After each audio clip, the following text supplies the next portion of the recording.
Everyone, welcome to शिक्षा समाधान।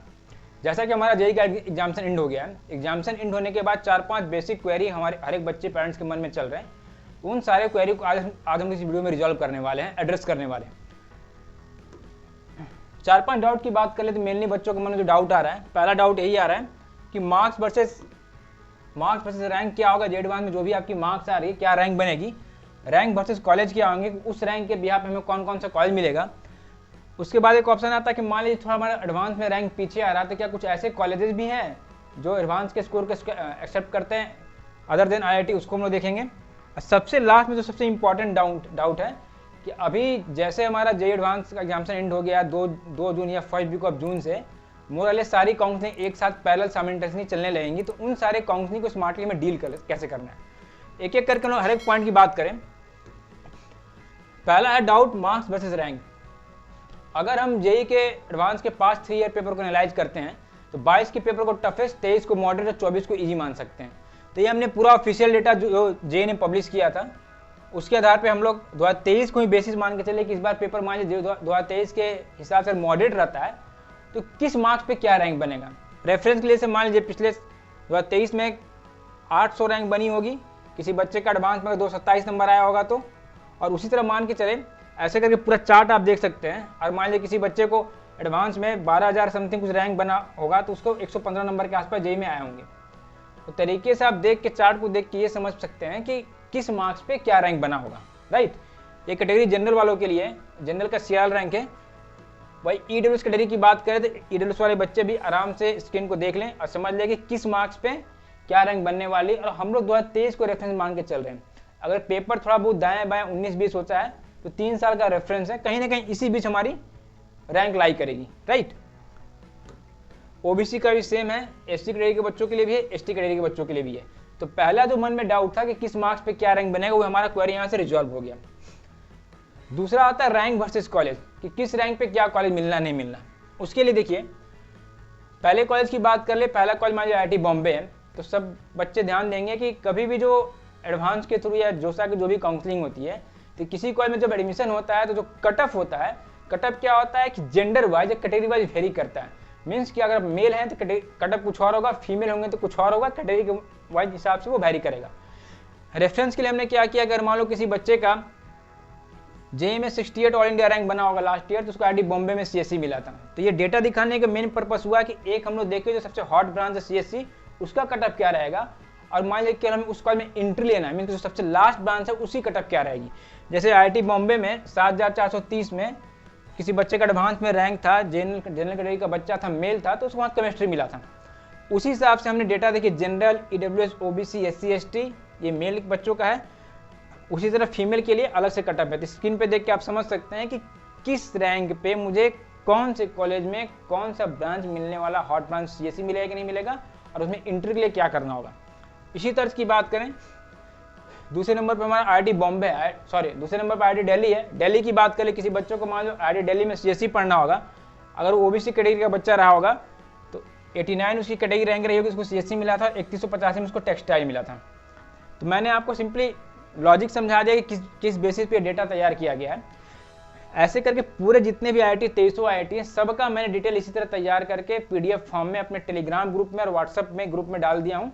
Description में उसका लिंक आप उसको तरीके से आप देख लेंगे। अब आप देख रहे होंगे कि यहाँ पे 2 ब्रांच के बारे में डिटेल में दी जा रही है। अगर आप चाहते हैं कि पूरा डिटेल तरीके से आपको पता चले कि किस मार्क्स पे किस रैंक मुझे कौन सा कॉलेज मिलेगा, पास्ट ईयर की कट ऑफ वगैरह क्या थी, उसके लिए मैं कहूँगा कि आप शिक्षा समाधान का एप्लीकेशन, मोबाइल एप्लीकेशन है, प्ले स्टोर से डाउनलोड कर लीजिएगा। उसके कॉलेज पिक्चर में सिंपली आप डेटा आप डालेंगे, जैसे यहाँ कॉलेज पिक्चर आपको दिख रहा है, होम पेज पे आपको सारे काउंसलिंग दिख जाएंगे। हर एक काउंसलिंग जितने भी काउंसलिंग हो रही है सारा काउंसलिंग आपको दिखेगा। कॉलेज पिक्चर में आप डेटा डालेंगे तो आपको दिख जाना है कि आपके रैंक पे कौन सा कॉलेज मिलेगा, उन कॉलेजों में आपको कौन सा ब्रांच मिलेगा और पास्ट ईयर की कट ऑफ हो रहा क्या थी, उस सारा आप तरीके से एक बार में देख सकते हैं। इसको आप देख सकते हैं। साथ साथ आप देखेंगे कि अगर आपको जब चॉइस फिलिंग की बारी आएगी तो इसमें बड़ा स्मार्टली एआई बेस्ड सारा चॉइस फिलिंग है कि जो भी आपकी रिक्वायरमेंट है, आप कंडीशन के अकॉर्डिंग ऐप काफ़ी स्मार्टली चॉइस फिलिंग ऑर्डर बना के दे देगा, जिसको आप at the time of counselling use कर सकते हैं। इतना होने के बाद ये लगता है कोई और भी डाउट बचता है, काउंसलर की भी फैसिलिटी है, आप चाहें तो काउंसलर से बात करके सारे डाउट को आप रिजॉल्व कर सकते हैं, राइट। तो ये काम आप कर लीजिएगा, डिस्क्रिप्शन में मैंने लिंक डाल दिया है। नेक्स्ट बात हमारा आता है कि डाउट 3 आता है कि आईआईटी का तो चलो आपने समझा दिया कि भाई 2300 आईआईटी में किस रैंक पे सीएससी मिलना है, कौन सा लास्ट रैंक है, और तरीके से आप देख पाएंगे ऐप के थ्रू कि आईआईटी में क्या क्या रैंक पे क्या क्या कॉलेज मिल रहा है। अब एक बात आता है कि मान थोड़ा एडवांस हमारा पीछे रैंक है या आईआईटी के अलावा क्या क्या ऑप्शन है। तो बेसिकली 4-5 कॉलेजेज हैं जो आईआईटी जेईई एडवांस के रैंक को कंसिडर करते हैं। पहला हो गया आईआईएससी बेंगलुरु हो गया, दूसरा आईआईटी तिरुवनंतपुरम हो गया, आईआईपीएम विशाखापट्टनम हो गया और आरजीपीटीआई बरेली हो गया। ये 4 कॉलेज को आप ध्यान रखेंगे। अगर इन 4 कॉलेजों के रिगार्डिंग आपको डिटेल में वीडियो चाहिए होगा कि भाई इसका कटअप क्या है, एडमिशन प्रोसेस क्या है, तो आप कमेंट में डिटेल की ओर लिख के मुझे सेंड कीजिए कमेंट में, मैं इसमें तरीके से पूरा वीडियो आपको बना दूंगा। राइट, नेक्स्ट हम लोग बात कर लें, सबसे इंपॉर्टेंट पॉइंट यही है कि how to deal smartly counselling. अभी क्या है कि जैसे फर्स्ट वीक ऑफ जून में जोसा की काउंसलिंग शुरू होगी, साथ साथ पैरेलल साइमल्टेनियसली जितनी भी काउंसलिंग है, जोसा की बात कर ले, जैक दिल्ली की बात कर ले, यूपी, कॉमेट, सारी काउंसलिंग पैरेलल शुरू हो जाती है। उस समय सबसे कठिन टास्क ये होता है कि पेरेंट्स या बच्चों के लिए कि मान लीजिए आपको मल्टीपल काउंसलिंग में पार्टिसिपेट करना है, तो कौन सा काउंसलिंग आपके रैंक के लिए बेहतर होगा, उसको कैसे सेलेक्ट करें। मल्टीपल काउंसलिंग में मल्टीपल कॉलेज, मल्टीपल ब्रांच मिल रहे हैं, उसमें से किसको आपको सेलेक्ट करना है। तो ये सारे चीज़ें उस समय चैलेंज आते हैं कि भाई स्मार्टली काउंसलिंग को डील कैसे करें। जहाँ जहाँ काउंसलिंग के लिए आप अप्लाई करेंगे, हर एक जगह कुछ ना कुछ काउंसलिंग का पार्टिसिपेशन फी भी होता है, वो भी हमें देखना है कि हमें सारे काउंसलिंग का भी फी नहीं भरना है। जब हमें सीट मिलती है तो सीट एक्सेप्टेंस फी के नाम पे मोटा रकम हमें पे करना पड़ता है, तो सारे जगह हमें नहीं पे करने हैं। तो वो कैसे डिसाइड होगा, वो हमें ये देखना होगा कि मेरे रैंक के अकॉर्डिंग सबसे बेहतर कॉलेज कौन सा है। ये सारी चीज़ें आपको इसी चैनल पे आपको हम लोग टाइम टाइम बताते रहेंगे। आप चैनल को सब्सक्राइब करके रखेंगे और ऐप को आप इंस्टॉल कर लीजिएगा, ताकि मैं टाइम टाइम पे आपको नोटिफिकेशन देता रहूँगा कि कौन सा काउंसलिंग चल रही है, कौन सा काउंसलिंग आपके लिए बेनिफिशियल है। मल्टीपल काउंसलिंग है तो किसको आपको फोकस करना है, किस पे नहीं करना है। आप बेसिकली एक चीज़ समझिए कि आज के दौर में इंडिया में इंजीनियरिंग कॉलेज में एडमिशन लेना नर्सरी से भी आसान है। आप ध्यान देंगे तो अगर आपके एरिया में कोई नर्सरी का सबसे अच्छा स्कूल होगा तो वहाँ बच्चे का एडमिशन करना बहुत कठिन है। लेकिन इतने सारे इंजीनियरिंग कॉलेज हो गए कि सारे बच्चों का कहीं ना कहीं एडमिशन हो ही जाता है। लेकिन सबसे इंपॉर्टेंट पॉइंट ये होता है कि आपके रैंक पे आपको सबसे बेहतर कॉलेज मिल रहा है कि नहीं मिल रहा है, क्योंकि ये 4 साल आने वाले आपके जीवन के 40 साल डिसाइड करेंगे। तो बाद में आपको रिग्रेट नहीं होना चाहिए कि इससे भी अच्छा हमको मिल सकता था। तो वो सारी चीज़ें हम लोग यही सारी टिप्स एंड टिप्स आपको बताएंगे कि कैसे कैसे स्मार्टली आपको काउंसलिंग को हैंडल करना है। सिंपल, कभी भी काउंसलिंग या कॉलेज एडमिशन में 2 चीज़ों का आप हमेशा ध्यान रखें कि जिस कॉलेज में एडमिशन लेना जितना आसान होगा, वहाँ प्लेसमेंट पाना उतना ही कठिन होगा। दूसरा चीज़, कभी भी किसी कॉलेज में जब भी आपका एडमिशन होता है तो आप कोशिश करें कि जो सबसे लास्ट रैंकर है उस ब्रांच का, उस कॉलेज का, वो आप बने। मतलब कि सब आपसे अच्छे रैंक वाले बच्चे वहाँ अप्लाई करें। तो ये सारी चीज़ें तब संभव होती हैं जब काउंसलिंग को तरीके से हमें करने आता है, काउंसलिंग को स्मार्टली में हैंडल करने आता है।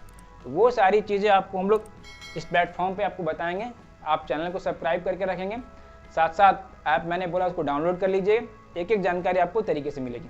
ठीक है, तो आज के वीडियो के लिए इतना ही था। मेरा पर्पस यही था कि एडवांस के रिगार्डिंग किस मार्क्स पे क्या कॉलेज मिल रहे हैं, क्या रैंक बन रहा है, अदर देन आईआईटी क्या क्या ऑप्शन है, कैसे कैसे काउंसलिंग को हैंडल करना है, वो आपको बताया जाए।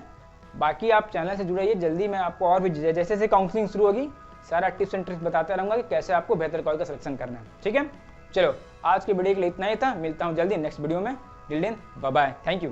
Think admission, think Shiksha Samadhan. Download the app now